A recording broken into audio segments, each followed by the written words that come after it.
After my husband's funeral, I visited his forbidden farmhouse.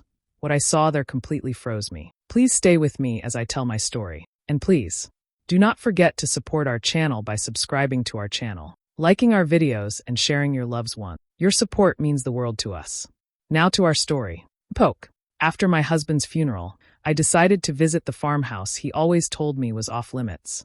What I saw there completely froze me. Stick with me while I share my story, and if it touches you, don't forget to support our channel by hitting that subscribe button, dropping a like, and sharing it with the people you care about. I still remember the day David passed.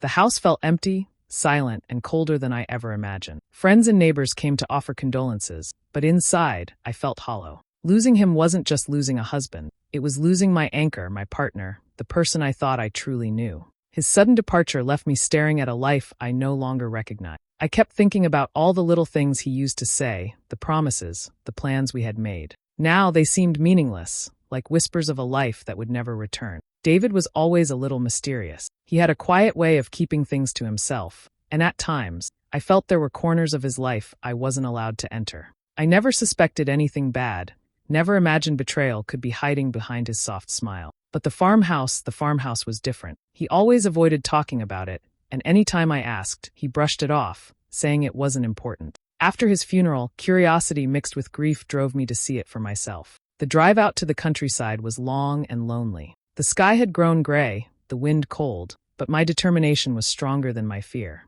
When I reached the farmhouse, it looked abandoned. Windows were dusty, and the old wooden doors creaked as I pushed them open. The air smelled like old wood and dust, and everything seemed frozen in time. I walked slowly, touching the walls, searching for something that might make sense of the emptiness I felt inside. Then I saw the first sign that David hadn't shared everything. Papers stacked in a corner, hidden letters, and photographs of people I had never met before. One name appeared repeatedly, Lauren. It sent a chill down my spine. Who was she, and why had David kept her a secret? My heart started pounding, and a sense of betrayal began to take root. Someone close to him, someone I trusted, might have known and never told me. The farmhouse was no longer just a place.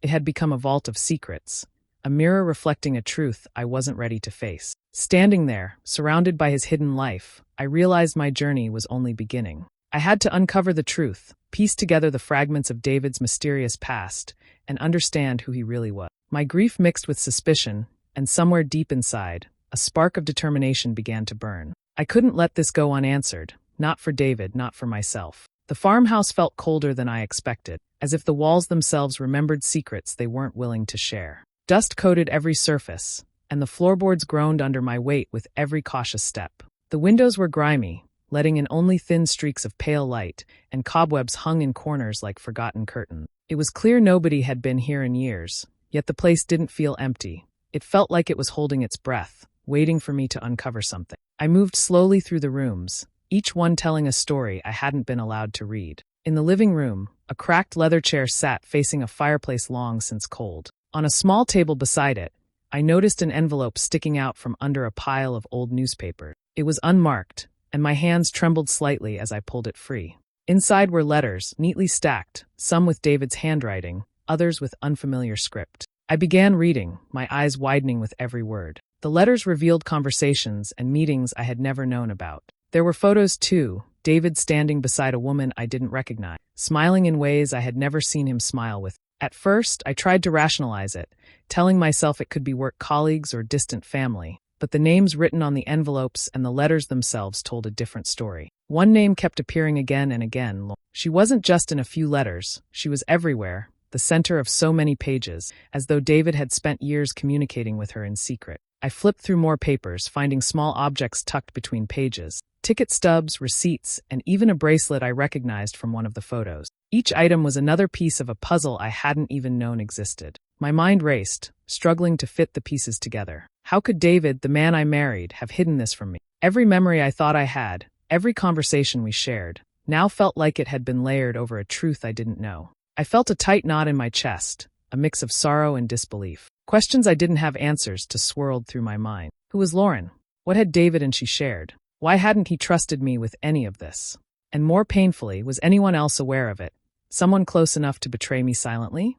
Standing there in the decaying farmhouse, surrounded by letters, photos, and trinkets that weren't meant for my eyes, I realized everything I believed about David was incomplete. The man I thought I knew, the life I thought I had, was now painted with layers of secrets I couldn't ignore. Confusion mingled with grief, and a determination slowly took root. I had to find out the whole story, even if it hurt. The truth wasn't waiting to be gentle. It was waiting, hidden in plain sight, daring me to uncover it. After hours of sifting through boxes and old files in the farmhouse, I began to see the full picture of David's secret life. Every letter, photo, and document seemed to connect, forming a story I wasn't prepared for. Lauren's name appeared in business contracts, personal notes, and even on checks signed by David. She wasn't just someone he knew casually. She was deeply involved in his life, trusted in ways I had never been. The realization hit me like a blow. I couldn't tell if it was an emotional betrayal or a professional one, but either way, the secrecy was suffocating. Among the letters, I found references to meetings and plans that David had carefully hidden. There were mentions of late-night discussions, places they visited without my knowledge, and decisions that affected our lives. The photos were intimate, smiles and touches that should have been reserved for me. It felt like layers of my marriage had been written over with someone else's story, leaving me as an outsider to a life I thought I shared with David. Then I discovered a folder labeled simply Megan, in David's handwriting. My heart lifted slightly, thinking he had kept something just for me. Inside, I found legal documents and financial statements showing he had secured accounts, property deeds, and insurance policies in my name. David had planned ahead, ensuring I would be protected after his death. Relief washed over me briefly, but it was quickly replaced by confusion. Some amounts were missing, certain accounts seemed unusually complicated, and a few signatures weren't his. Something about the setup didn't feel right. Grief, anger, and disbelief collided inside me. How could the man I loved so completely hide such a significant part of his life? Was Lauren the reason for these irregularities? Had David been trying to protect me from someone he didn't trust, or from Lauren herself? The farmhouse, once a quiet symbol of curiosity, now felt like a labyrinth of secrets, and I was trapped inside with nothing but questions. I began to feel the weight of betrayal pressing down on me. Not only had David kept Lauren a secret, but someone else, perhaps more than one person, had allowed it to remain hidden. The realization made every memory of our time together feel fragile, like they could shatter at any moment. Yet, amid the confusion, a spark of resolve began to grow. I couldn't let the uncertainty consume me. I needed to uncover the truth completely, understand every decision he made, and see clearly who was responsible for keeping me in the dark. Sitting in that dusty farmhouse, surrounded by remnants of a life I thought I knew, I made a quiet promise to myself. I would piece together every hidden fragment, confront the betrayal, and protect what David had left behind. The path ahead was painful and uncertain, but I couldn't turn back now. The truth was out there, and I was determined to find it, no matter what it revealed. The next day, I drove to David's family home, hoping his brother Ethan and sister Clare could explain some of the things I had uncovered. The house looked familiar yet cold, as if it had been holding back emotions for years. I knocked on the door, and Ethan opened it, his face stiff, a forced smile that didn't reach his eyes. Clare appeared behind him, her expression polite but distant. I could feel tension in the air immediately. I started by asking about the farmhouse, David's hidden letters, and the woman named Lauren. Ethan shifted uncomfortably, avoiding my gaze. Claire put a hand on his arm,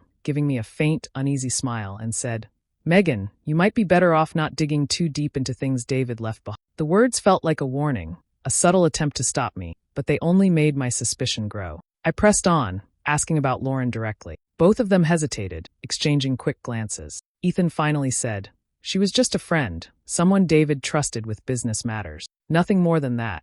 Claire nodded, but there was something in her eyes, an unspoken hesitation, that told me their story wasn't complete. The more I asked, the more vague their answers became. They avoided specifics, steering the conversation toward memories of happier times with David instead. The sense of betrayal started to creep in. Had they known about Lauren all along and never told me? Why would they protect him but keep me in the dark? I had trusted them as family, believing they shared the same respect and love for David that I did, but now doubt replaced that trust.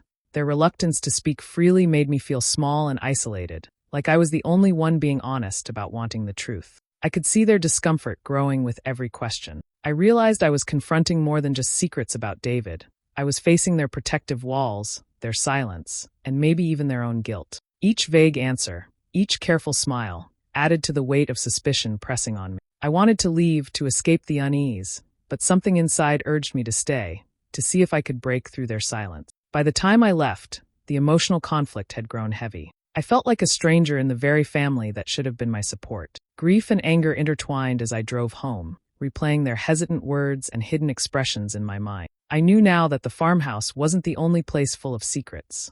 There were layers of betrayal closer to home, in the people I had trusted most.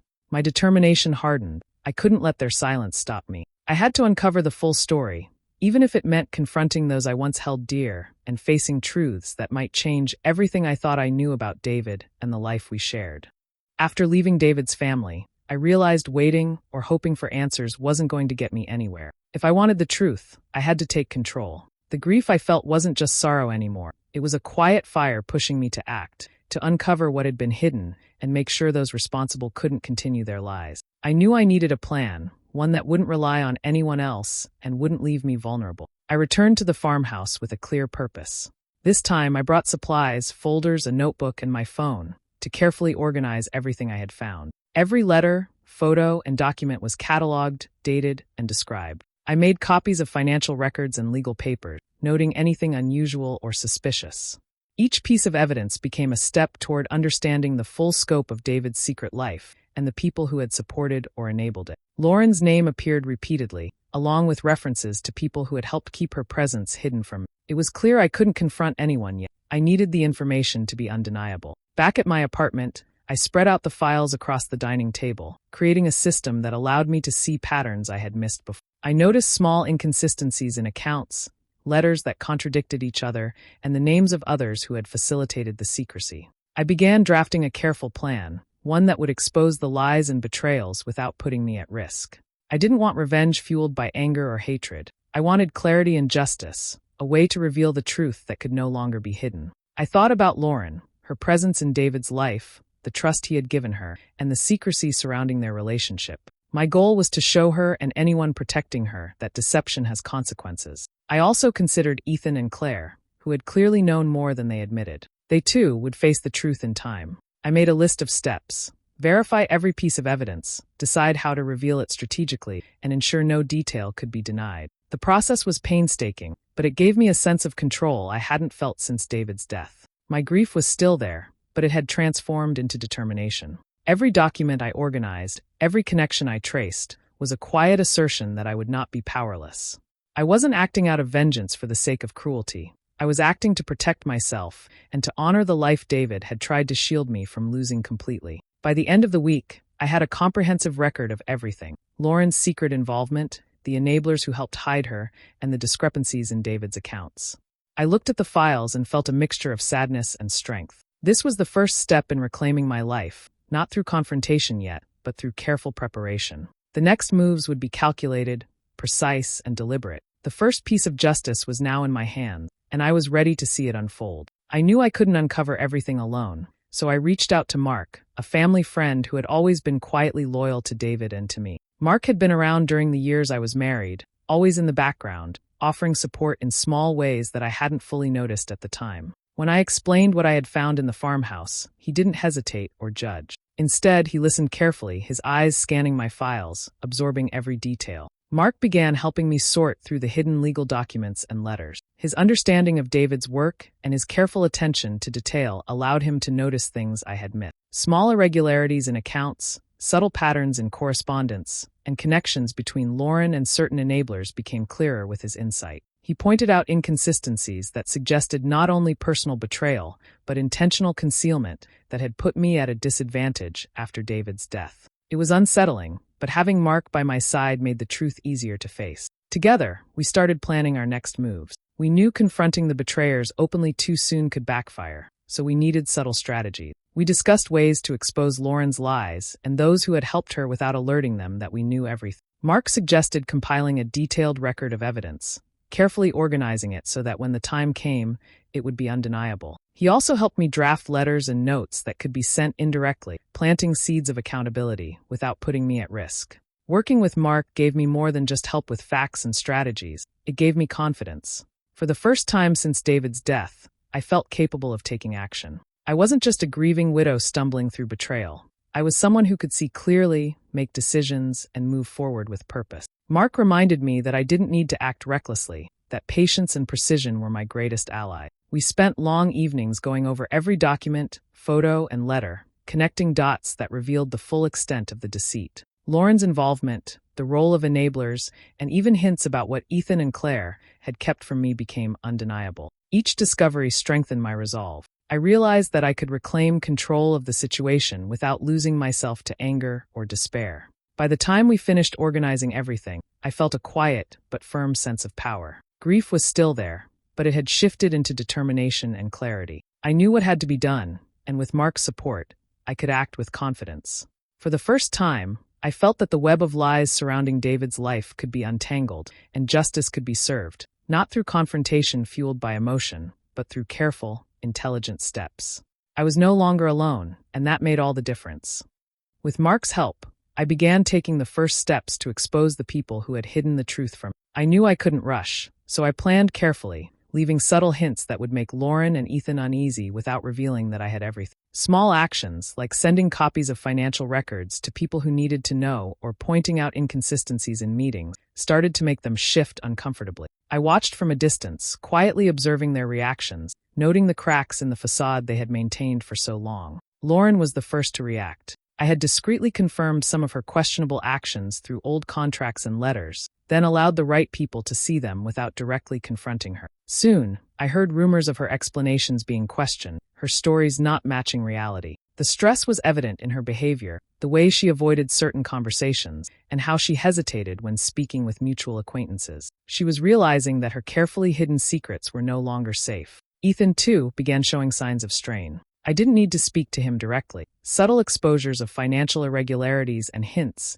that someone knew the full truth were enough. He became defensive in casual conversations, over-explaining, trying to justify small things that never needed explanation before. The realization that his actions were being quietly uncovered made him tense and unsure, and I could see the first flickers of fear behind his calm exterior. What surprised me most was the depth of the deception. Each piece of evidence I uncovered led to another, revealing that David's life had been carefully compartmentalized, and more people had played a part in keeping me in the dark than I had realized. The layers of lies went deeper than just Lauren and Ethan. They extended to others who thought they were protecting secrets that weren't theirs to protect. The scope of the betrayal was bigger than I could have imagined, but instead of being overwhelmed, I felt a stronger sense of purpose. I began documenting every reaction, every slip, every hint of guilt I could find. Each small move was calculated, ensuring that when the time came for a full confrontation, the evidence would speak louder than words. My grief still lingered, but it had transformed into a steady determination. I wasn't acting recklessly or letting anger control me. I was methodical, measured, and patient. As the days went by, I could sense the tension rising among those who had hidden the truth. Lauren avoided contact, Ethan became guarded, and subtle alliances started to crumble. It was satisfying, not because I enjoyed seeing them falter, but because justice was beginning to take shape. I realized that exposing deceit required more than anger. It required strategy, intelligence, and calm resolve. The first phase of their downfall was in motion, and I was ready to see it unfold to the very end. I knew the moment had come for a direct confrontation. With Mark's support and a full understanding of the evidence, I arranged to meet Lauren and Ethan in a private setting. I chose a quiet conference room at a neutral location, somewhere controlled, where I could remain calm and composed. I wasn't there to yell or plead. I was there to expose the truth and claim the control that had been stolen from me. When Lauren and Ethan arrived, I noticed their uneasy glances and stiff postures. The subtle fear I had sensed before was now visible, though they tried to mask it with forced politeness. I started calmly, laying out the evidence I had gathered: letters, photos, financial records, and documents that clearly showed their involvement in hiding secrets and manipulating David's life behind my back. I spoke slowly, deliberately, letting each piece of evidence sink in without raising my voice. As I presented the facts, the room's tension grew. Lauren's confident demeanor faltered when confronted with undeniable proof. Ethan tried to interject, but I anticipated his arguments, having organized everything meticulously. With each revelation, their lies unraveled. Small excuses turned into admissions, vague stories became impossible to maintain. The web of deceit they had built over the years began to collapse, and I could see their panic rising. The most powerful moment was when I spoke about David, not just the betrayals, but the man I loved and trusted. I explained how their actions had not only betrayed me, but had disrespected his memory. I told them that David had tried to protect me, yet they had chosen to hide parts of his life for their own benefit. The impact was clear. Lauren looked away, ashamed, while Ethan's face reddened with the weight of their deception. I asserted my position firmly. I would protect David's legacy and ensure justice, not through anger or violence, but through careful exposure and strategy. I made it clear that everything I had done, every step I had taken, was to honor him and safeguard what was rightfully mine. My grief had been transformed into clarity, my pain into determination. I was no longer the vulnerable widow. I was a woman who had reclaimed her power and refused to be silenced. By the end of the confrontation, the room was quiet, heavy with the truth I had revealed. I had faced betrayal head-on and emerged stronger. Their attempts to manipulate or intimidate me had failed. I left the room with a sense of closure, a mixture of sorrow for what had been lost and pride in what I had achieved. For the first time since David's death, I felt empowered, confident that the path ahead, though still difficult, was mine to walk with strength, clarity, and dignity. With the confrontation behind me, I turned my attention to settling David's estate. There was much to organize: bank accounts, property deeds, and legal matters he had prepared for my protection. I worked carefully, ensuring every decision reflected his wishes and safeguarded what he had built. Each document I signed, each account I secured, felt like reclaiming a part of the life that had been clouded by secrets and betrayal. It was a slow process, but with every step, I felt more in control, more connected to the man I had loved. Meanwhile, Lauren and Ethan began facing the consequences of their actions. The exposure of financial irregularities, hidden correspondences, and other evidence left them with no room to escape accountability. Friends and colleagues questioned Lauren's integrity, and her social standing began to crumble. Ethan, too, faced scrutiny, as his involvement in keeping David's secrets became known. They tried to defend themselves, but the truth was clear, and there was no way to deny it. Watching them deal with the fallout, I didn't feel satisfaction born of cruelty, just a sense of justice unfolding naturally. Through this process, I found myself reflecting on everything I had endured. The grief of losing David was still present, a quiet ache that lingered, but it no longer paralyzed me. The anger at betrayal had shifted into understanding and resolve. I realized that revenge had never been about harming others. It was about reclaiming my life, protecting David's legacy, and refusing to be left powerless. Each careful decision I made, each step toward closure, reinforced my strength and resilience. Mark remained by my side, a steady presence through every challenge. He helped me navigate the complicated legal matters and offered advice when I felt uncertain. More than that, he reminded me that moving forward didn't mean forgetting the past.